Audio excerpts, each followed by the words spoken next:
Hello everyone, this is Raman Chauhan और आज हम कर रहे हैं बाइसेप्स का वर्कआउट, जिसमें हमारी पहली एक्सरसाइज है प्लेन बारबल कर्ल। आप वार्म अप ज़रूर कर लें अपने शोल्डर और रिस्ट का, ताकि आपको वर्कआउट के टाइम पे कोई इंजरी ना हो। फॉर्म यहाँ पे आप अगर साइड से देखते हैं तो मैं पूरा ऊपर फुल कॉन्ट्रैक्ट कर रहा हूँ और नीचे बिल्कुल स्लोली ला रहा हूँ और पूरी आर्म खोल रहा हूँ। हाफ में नहीं स्ट्रेच कर रहा हूँ, फुल नीचे आप रॉड को लाएं और ऊपर फुल कॉन्ट्रैक्ट करें। आप यहाँ पे मेरी एल्बोज़ की पोजीशन देखें। जब मैं ऊपर कॉन्ट्रैक्ट कर रहा हूँ तो मैं एल्बोज़ को आगे लाके बाइसेप को एक्स्ट्रा कॉन्ट्रैक्ट कर रहा हूँ, ताकि मेरा जो बाइसेप है वो अच्छे से फुल कॉन्ट्रैक्ट हो। और नीचे बिल्कुल स्लोली ला रहा हूँ।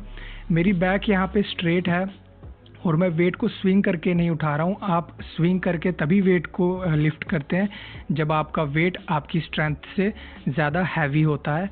आप यहाँ पे फॉर्म पे ध्यान रखें। वेट आपका यहाँ पे मैटर नहीं करता है, आपका माइंड मसल कनेक्शन अच्छा होना चाहिए, आपको अपना बाइसेप्स फील होना चाहिए। ग्रिप यहाँ पे देखें तो मेरे शोल्डर विड्थ की ग्रिप है। मेरे शोल्डर के बिल्कुल स्ट्रेट में मैंने रॉड को पकड़ा हुआ है और फुल कॉन्टैक्ट कर रहा हूँ और धीरे धीरे नीचे रिलीज़ कर रहा हूँ। हमारी नेक्स्ट एक्सरसाइज आती है डंबल कर्ल्स। डंबल कर्ल्स हमारे इनर बाइसेप और आउटर बाइसेप दोनों के लिए ही अच्छी है। आप ईगो लिफ्टिंग ना करें गाइज। मैं अपनी हर वीडियो में कहता हूँ कि वेट अपनी स्ट्रेंथ के अकॉर्डिंग ही लिफ्ट करें, किसी और को देखकर हैवी लिफ्ट करने की ज़रूरत नहीं है। फॉर्म मैटर करती है, हैवी वेट नहीं। फॉर्म की बात करें तो फुल कॉन्ट्रैक्ट करें आप ऊपर अपने बाइसेप को और नीचे फुल स्ट्रेच करें, पूरी बाजू खोलें। नीचे आप पोजीशन देखें तो नीचे मेरे हाथों की पोजीशन हैमर में है और मैं ऊपर आते हुए कर्ल करते ऊपर ट्विस्ट करते हुए ऊपर कॉन्ट्रैक्ट कर रहा हूँ और नीचे जब रिलीज़ कर रहा हूँ तब भी ऊपर से नीचे मेरी हाथ सीधे हैं और नीचे मैं ट्विस्ट करके वापस हैमर की पोजीशन में जा रहा हूँ। साइड से अगर आप देखें अच्छे से तो मेरे हाथ जैसे ही मेरे कमर के पास आते हैं तो मैं अपने हाथ ट्विस्ट करके पाम ऊपर करके कॉन्ट्रैक्ट कर रहा हूँ और जब ऊपर से नीचे ला रहा हूँ तो हाथ कमर के पास आते ही मैं हाथ अपने वापस हैमर पोजीशन में कर रहा हूँ। आप अपनी बैक को स्ट्रेट रखें, वेट को लिफ्ट करते हुए स्विंग नहीं करेंगे। एल्बोज़ की पोजीशन सेम बारबल कर्ल की तरह ही है। जब ऊपर कॉन्ट्रैक्ट करेंगे तो आगे लाके अच्छे से बाइसेप को एक्स्ट्रा कॉन्टैक्ट करें और नीचे स्लोली लाएं और अच्छे से फुल स्ट्रेच करें। और इसी के साथ हमारी नेक्स्ट एक्सरसाइज शुरू होती है dumbbell hammer curl. Dumbbell hammer curl exercise जो है वो हमारे बाइसेप की विड्थ को बढ़ाती है। जब हम साइड से बाइसेप्स देखते हैं तो जो साइड से जो विड्थ हमारे बाइसेप का साइज़ आता है वो डंबल हैमर कर्ल से ही आता है। पोजीशन आप यहाँ पे डंबल्स की देखें तो सेम जैसे कि हमने डंबल कर्ल्स में रखी थी, हैमर पोजीशन में ही रहेंगे। जब आप ऊपर फुल कॉन्ट्रैक्ट करेंगे तब भी सेम आपका हाथ जो है वो पाम अंदर की तरफ ही फेस करेगा और जब नीचे लाएंगे स्लोली तब भी अंदर की तरफ ही फेस करेगा। स्टार्टिंग पोजीशन सेम है जैसे कि हमने डंबल कर्ल्स में की थी। साइड से अगर आप यहाँ पे देखें तो आप ऊपर फुल कॉन्ट्रैक्ट करें और नीचे स्लोली स्ट्रेच करें। ऊपर फुल कॉन्ट्रैक्ट करते हुए डंबल आप ट्राई करें अपने शोल्डर्स को टच करने का। टच करना नहीं है लेकिन मूवमेंट में आपकी पोजीशन वही रहेगी। आप यहाँ पे मेरी एल्बो देखें तो एल्बो की पोजीशन भी सेम जैसे कि मैंने डंबल कर्ल्स में कहा था कि आप अपनी एल्बो थोड़ी सी आगे लाके एक्स्ट्रा अपने बाइसेप को कॉन्ट्रैक्ट करेंगे और नीचे स्लोली अच्छे से स्ट्रेच करेंगे। जितना स्लो आप इसको रिलीज़ करेंगे उतना ही डबल इफ़ेक्ट आपके बाइसेप्स पे पड़ेगा।